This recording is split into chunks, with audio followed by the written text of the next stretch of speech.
Hello students, today we will study our chapter number 6 for class 5th for subject English. Chapter's name is craft मतलब कि शिल्प या हस्तकला.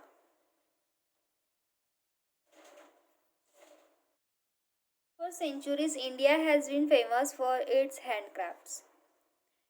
Every state has its own special craft. Every town and city has its handicraft shop and they displayed a wide variety of handicraft from over the country. There are things made from ivory, rosewood, silver, gold and silk. Carved sandalwood and brassware, toys and trinket of every shape and color. Apart from ornament, craftsmen have always made simple everyday things used in our daily life. जो सदियों से जो भारत है वो हस्तशिल्प के लिए प्रसिद्ध रहा है और जो हर राज्य है वो अपना विशेष शिल्प उसका एक विशेष शिल्प होता है.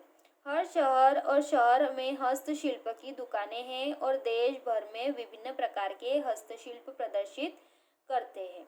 हाथी के दांत, शीशम, चांदी, सोना और रेशम से बनी हुई चीज़ें, नक्काशीदार चंदन और पीपल के बर्तन, हर आकार के खिलौने और ट्रिंकेट और हर रंग का यहाँ पर जो क्राफ्ट है वो मिलता है. आभूषण के अलावा, गहनों के अलावा शिल्पकार जो है हर रोज़ हमेशा हर चीज़ को सरल बनाने में दैनिक जीवन में उपयोग में आने वाली चीज़ों में हेल्प करते हैं. Many crafts are dying out because the things which used to be made by hand are nowadays made more easily and more cheaply in factories. जो कई शिल्प है वो समाप्त हो रहे हैं क्योंकि जो चीज़ें हैं हाथ से बनाई जाती थी वो आजकल कारखानों में आसानी से और सस्ते में बनाई जा रही है. Before it is too late, let's us visit a village in remote part of Karnataka where an ancient woodcraft is still practiced. तो ज़्यादा देर ना हो इससे पहले हम बात करते हैं कर्नाटक की. जो कर्नाटक है उसके कई हिस्सों में आज भी प्राचीन शिल्प जो है वो प्रचलित है. Papanhalli lies by the side of a wide stretch of water about 100 km from Bangalore. You should see it firstly in the early morning when the rays of the sun are glistening on the water. Down you can hear the singing of the birds, and then if you sit quietly under the great banyan tree you can hear the whole village waking up. जो पापनहल्ली है बेंगलुरु से लगभग 100 kilometre दूर है जो कि पानी के विस्तृत खंड के किनारे स्थित है. आपको इसे सबसे पहले सुबह सुबह देखना चाहिए जब सूर्य की किरणें पानी पर चमक रही होती है और भोर के समय पर जब आप पक्षियों का गायन सुन सकते हैं और फिर एक बड़े से बरगद के पेड़ के नीचे चुपचाप बैठते हैं तो आप पूरे गांव को जागते हुए सुन सकते हैं. First cock crowing, then a small boy driving his goat before him into the forest, then a woman with a brass pot on her head going down to the stone well. A man appeared with a pair of bullock and plough across his shoulder walking to his field. Now if you listen carefully you can hear the cheep of axe on wood. Follow the sound. तो जो पहले है वो मुर्गा बांध देता है, फिर एक छोटा लड़का अपनी बकरियों को जंगल में ले जाता है, फिर जो एक महिला है जिसके सर पर पीतल का घड़ा होता है और वो पत्थर के कुएं के पास जाती है. आदमी जो है वो बैलों की जोड़ी को लेकर कंधों पर हल लेकर खेतों की तरफ चलते हुए दिखाई देते हैं. अब ध्यान से सुनने पर आपको लकड़ी पर कुल्हाड़ी की चिप चिप चिप की आवाज़ सुनाई देंगी और ध्वनि का पालन हम करेंगे, साउंड जो है उसे फॉलो करेंगे। Go up the Rocky path between the thatch house with their walls of red mud and past some thread bullock as the sound get louder and you come round the corner of a broken wall you will see Gurappa. अगर ऊपर चढ़ेंगे तो फूस के घर के बीच में एक पथरीला रास्ता है, लाल मिट्टी की उनकी दीवार के साथ एक और कुछ बैल उनके पीछे बंधे हुए हैं।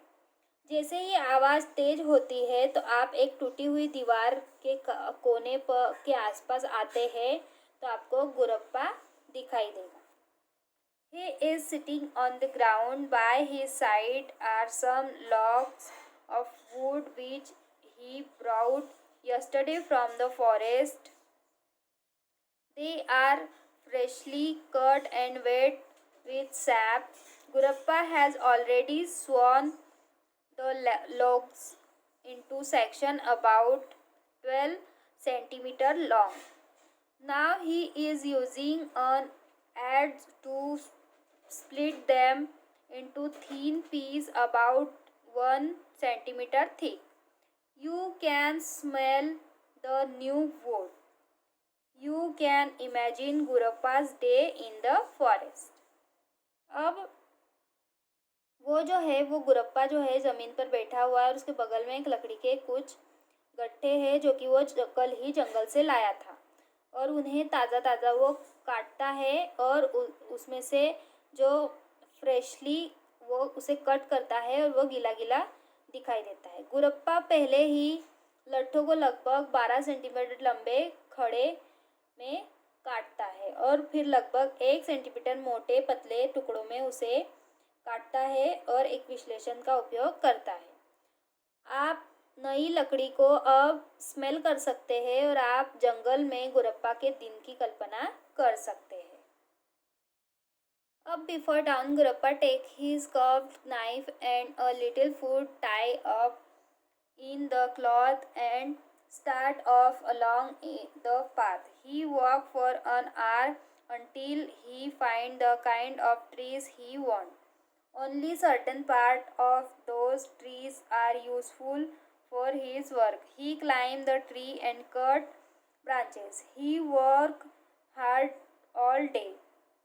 He cut some crappers and tie his wood into a bundle. The sun begin to go down behind the hills as Gurappa return with his load of wood. भोर से पहले गुरप्पा जो है अपने घुमावदार चाकू को लेकर एक कपड़े में खाना बांधकर अपने रास्ते की तरफ चला जाता है और वो कम से कम 1 घंटा चलता है जब तक कि उसे पेड़ नहीं मिल जाता जैसा पेड़ उसे चाहिए। उसके बाद वो उन पेड़ों के कुछ हिस्सों को ही अपने काम के लिए उपयोग करता है। वो पेड़ पर चढ़ता है और उसकी जो ब्रांचेस है उसे काटता है और वह दिन भर मेहनत करता है। उसकी जो कुछ क्रैपर्स है, कुछ उसकी वेल है, जो लताएं है, उसे वो काटता है और लकड़ी को एक बंडल से बांधता है और जैसे ही गुरप्पा अपनी लकड़ी के भार के साथ लौटता है सूरज पहाड़ियों के पीछे ढलने लगता है।